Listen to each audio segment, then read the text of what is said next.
बिस्मिल्लाहिर्रहमानिर्रहीम। आज है हमारा लेक्चर नंबर 6। ठीक है, क्लॉटिंग टाइम है और लेक्चर नंबर 5 में हमने डिस्कस किया था ब्लीडिंग टाइम को। ठीक है, ताकि हम ब्लीडिंग टाइम को चेक करें कि कितने कुछ टाइम तक हमारे पास अगर इंजरी हो जाए, कट लग जाए, तो कितने कुछ टाइम तक हमारे पास ब्लड जो है ना वो रोक सकता है। ठीक है, आज हम डिस्कस करेंगे ब्लड क्लॉटिंग टाइम को। ये दोनों टेस्ट हम साथ साथ करते हैं। ठीक है, प्रिंसिपल किया है इस टेस्ट के when blood obtained by a clean venipuncture technique। ठीक है, वेनिपंक्चर टेक्निक के साथ हमने क्या करना है कि ब्लड को टेक करना है। ठीक है, और उसको ग्लास टेस्ट ट्यूब के अंदर डालते हैं। ग्लास टेस्ट ट्यूब होता है हमारे पास। ठीक है, वेन को पंक्चर करते हैं और ब्लड लेते हैं थ्रू सिरिंज। ठीक है, और फिर उसी ग्लास टेस्ट ट्यूब के अंदर उसको डालते हैं। ठीक है, तो जितने भी हमारे पास सर्कुलेटिंग एंटीकोगुलेंट्स है या फिर हमारे पास क्लॉटिंग फैक्टर्स है, मोस्टली प्रोटीन जो होते हैं, ठीक है, वो अपना एक्शन जो है ना स्टार्ट करता है और कोशिश करता है कि उस ब्लड को जो है ना वो क्लॉट कर सके। ठीक है, तो जितना कुछ टाइम हमारे पास ये क्लॉट के लिए जो है लगता है, ठीक है, मतलब ये क्लॉटिंग फैक्टर्स जितने टाइम तक जो है ना ये काम करता है और ब्लड को क्लॉट करता है, ठीक है, तो ये हमारे पास क्लॉटिंग टाइम कहलाता है। ठीक है, मतलब कट लगने के बाद जो टाइम हम स्टार्ट करते हैं, स्टॉपवॉच को ऑन करते हैं और जब तक हमारे पास ब्लड क्लॉट हो, ठीक है, तो ये ड्यूरेशन हमारे पास क्या होता है, इसको हम क्लॉटिंग टाइम कहते हैं। ठीक है, तो ये क्लॉटिंग टाइम हमारे पास प्रोलॉन्ग भी हो सकता है इन सीवियर हेमोफीलिया। ठीक है, अब हेमोफीलिया क्या है? अ रेयर डिसऑर्डर है in which your blood does not clot normally because it lacks sufficient blood clotting proteins, मतलब clotting factors। हेमोफीलिया वो कंडीशन है जिसमें हमारे पास नॉर्मली हमारा ब्लड जो है ना वो अपने प्रॉपर टाइम के अंदर क्लॉट नहीं होता। क्यों? क्योंकि हमारे पास क्लॉटिंग फैक्टर्स की जो है ना डिफिशिएंसी हो जाती है। क्लॉटिंग फैक्टर्स हमारे ब्लड के अंदर मौजूद है, ठीक है, और ब्लड को क्लॉट करने की कोशिश करता है और ब्लड को ज़ाया होने से बचाता है। ठीक है, अगर हमारे पास हेमोफीलिया कंडीशन हो, मतलब हमारे क्लॉटिंग फैक्टर्स की जो है ना कमी हो, ठीक है, तो फिर क्या होता है कि हमारा जो ब्लीडिंग टाइम होता है वो लॉन्गर टाइम लेता है आफ्टर इंजरी।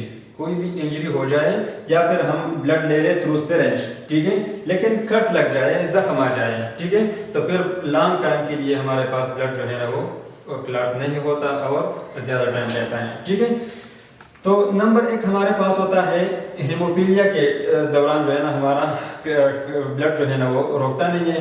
नंबर 2 है हमारे पास क्रिसमस डिजीज। ठीक है, क्रिसमस डिजीज में क्या होता है कि एक प्लाज्मा प्रोटीन है जिसको हम फैक्टर 9 कहते हैं, इसकी जब डेफिशिएंसी आ जाए, ठीक है, तो भी हमारे पास ब्लड रोकता नहीं है। सही। अच्छा, अब हम इस टेस्ट को कैसे परफॉर्म करते हैं एक मरीज के लिए? ठीक है, तो सबसे पहले हम रिक्वायरमेंट्स पढ़ते हैं इस टेस्ट के लिए, क्योंकि रिक्वायरमेंट्स के बगैर हम टेस्ट को परफॉर्म नहीं कर पाते हैं। ठीक है, इसमें सबसे पहले है हमारे पास डिस्पोजेबल सिरिंज। सिरिंज का जो है ना होना चाहिए। ठीक है, ग्लास टेस्ट ट्यूब्स है जिसे हम नॉर्मली रूटीनली जो है इस्तेमाल करते हैं। ठीक है, वाटर बाथ होता है जिसके अंदर हमने जो है ना वाटर को एडजस्ट करना पड़ता है और फिर एक कांस्टेंट टेम्परेचर देते हैं। ठीक है, और स्टॉप वॉच होता है। स्टॉप वॉच मस्ट है क्योंकि जो ही हम कट लगाते हैं तो हम अपना स्टॉप वॉच जो है ना वो ऑन करते हैं ताकि हमारा स्टार्ट टाइम जो है ना वो नोट हो जाए और फिर एंड टाइम हमारे पास नोट हो जाए। ठीक है, तो ये वो रिक्वायरमेंट्स है जिसके बगैर हम टेस्ट को परफॉर्म नहीं कर सकते, ये ज़रूरी है इस प्रोसीजर के लिए। अब प्रोसीजर पे आते हैं कि मेथडोलॉजी हमारे पास इस टेस्ट के लिए किस तरह है। ठीक है, सबसे पहले हमने 3 ग्लास टेस्ट ट्यूब लेने हैं। कितने? 3 ग्लास टेस्ट ट्यूब्स। इस तरह एक टेस्ट ट्यूब होता है, ठीक है, जिसके अंदर हम फिर क्या करते हैं, ब्लड डालते हैं। तो 1 2 3 हम 3 टेस्ट ट्यूब्स लेते हैं और उसको वाटर बाथ के अंदर रखते हैं। खाली ट्यूब्स वाटर बाथ के अंदर रखते हैं ताकि ये गर्म हो जाए और इसका टेम्परेचर जो है ना वो मेंटेन हो जाए। ठीक है, फिर क्या करते हैं कि disinfect the site of venipuncture with alcohol. जो अल्कोहल स्वाब हमारे पास होता है, ठीक है, तो जिस एरिया से हम ब्लड लेना चाहते हैं तो उस एरिया को क्या करते हैं, क्लीन करते हैं, डिसइंफेक्ट करते हैं। ठीक है, using disposable syringe and collect 3 ml of blood. Disposable syringe उठा के 3 ml ऑफ ब्लड हमने कलेक्ट करना है, ठीक है। As the blood enter the syringe all the 3 stopwatches will start. हमारे पास 3 स्टॉपवॉचेस होते हैं, क्योंकि हम 3 ट्यूब देते हैं तो इस तरह 3 स्टॉपवॉचेस भी लेते हैं, और जिस ट्यूब को हम फिर चेक करते हैं तो इसी के मुताबिक एक स्टॉपवॉच को हम चलाते हैं आगे, ठीक है।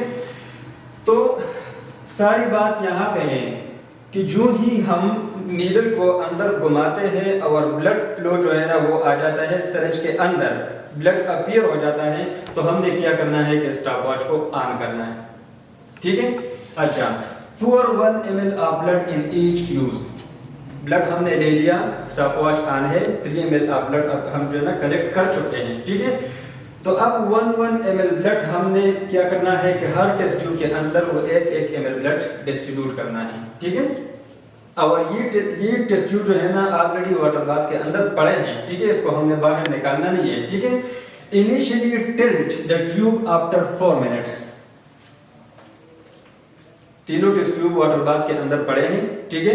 जब 4 मिनट पूरे हो जाए तो हमने एक ट्यूब को बाहर निकालना है और इसको टेल करना है, इस तरह जो है ना शेक करते हैं कि हमारे पास ब्लड जो है ना वो क्लॉट हुआ है कि नहीं, ठीक है। अगर क्लॉट हुआ है तो हम स्टॉपवॉच को ऑफ करते हैं, बस यही हमारे पास क्लॉटिंग टाइम हो गया, ठीक है। अगर ब्लड क्लॉट नहीं है तो फिर हम क्या करते हैं कि प्रोसीजर को फर्दर चलाते हैं। फिर हमने क्या करना है कि आफ्टर एवरी 30 सेकंड्स एक ट्यूब को बाहर निकाल के इसी तरह टेस्ट करते हैं कि हमारे पास ब्लड क्लॉट हुआ है कि नहीं, ठीक है। तो सबसे पहले हम टाइम देते हैं 4 मिनट्स, क्योंकि 1 ml ब्लड होता है, टाइम तो लेता है, ठीक है। तो 4 मिनट तो हमने देने ही है। उसके बाद क्या करना है कि हर 30 सेकंड्स इंटरवल के साथ, वक्फे के साथ हमने क्या करना है, एक ट्यूब को टेस्ट करना है, शेक करना है और क्लॉट चेक करना है, ठीक है। Stop the stopwatch when the blood clot and note the time. जब हम बाहर ट्यूब निकालते हैं और ब्लड जो है ना नजर आता है कि भाई क्लॉट हो गया, चाहे वो छोटा क्लॉट हो बड़ा क्लॉट हो, तो हम क्या करते हैं कि स्टॉपवॉच को ऑफ करते हैं, स्टॉप द स्टॉपवॉच। यही हमारा क्लॉटिंग टाइम हो गया, ठीक है। अच्छा, प्रोसीजर एक दफा फिर रिवाइज करते हैं कि 3 ग्लास टेस्ट ट्यूब लेते हैं, उसको जो है ना वाटर बाथ के अंदर एडजस्ट करते हैं, ठीक है, ताकि टेम्परेचर मेंटेन हो जाए। फिर 3 ml ऑफ ब्लड हम कलेक्ट करते हैं और हर एक टेस्ट ट्यूब के अंदर 1 ml ब्लड जो है ना वो डालते हैं, ठीक है। और साथ जो है ना स्टॉपवॉच हमारा जो है ना वो ऑन होता है, ठीक है। आफ्टर 4 मिनट्स हम पहला टेस्ट ट्यूब को जो है ना बाहर निकालते हैं और उसको शेक करते हैं क्लॉट चेक करने के लिए। अगर क्लॉट बना है तो हम स्टॉपवॉच को ऑफ करते हैं और टाइम नोट करते हैं, ठीक है। अगर क्लॉट नहीं बना तो फिर हम फर्दर जो है ना प्रोसीजर को चलाते हैं और हर 30 सेकंड के बाद जो है ना हम एक टेस्ट ट्यूब को बाहर निकाल के चेक करते हैं क्लॉट देखने के लिए, ठीक है। रेफरेंस रेंज क्या है, जो नॉर्मल रेंज है हमारे पास वो है 5 to 11 minutes.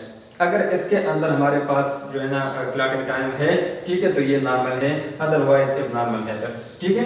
Clotting time is prolonged इन, कौन से ऐसे जो है ना कंडीशन है जिसमें हमारे पास क्लॉटिंग टाइम जो है ना वो इंक्रीज हो सकता है, मतलब 11 मिनट से जो है ना ऊपर जा सकता है।